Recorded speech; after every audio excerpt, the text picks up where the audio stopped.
I learned two big lessons in that year. The first one had to do with Mississippi's worse, because later, when I became a protester, and people tried to say, well, but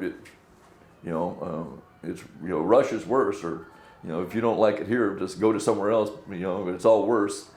I was immune to that argument because I had heard Mississippi's worse for a whole year, and so when they started running that thing about, well, it's worse in Russia, I didn't give a shit.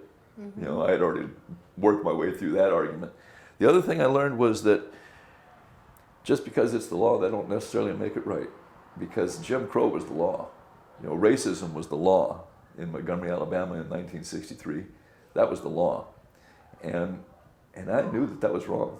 Mm-hmm. And so I think that in a way, later when it was time for me to actually face the thing of, well, am I going to break the law?